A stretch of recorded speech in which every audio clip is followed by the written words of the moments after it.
কত সুন্দর একটা বিল্ডিং সামনে, আবার মিজান ভাই, আবার এই যে স্যার।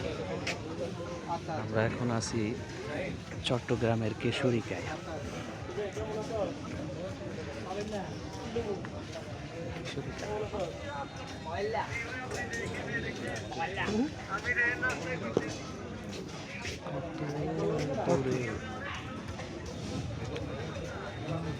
লোকে কারণ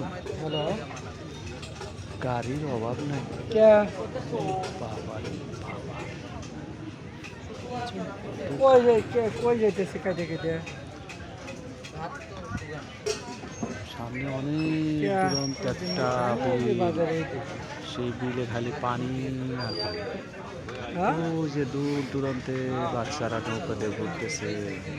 আর আমি বাজারে সুন্দর একটা জায়গার নাম হলো কেশরিকা। কেশরিকা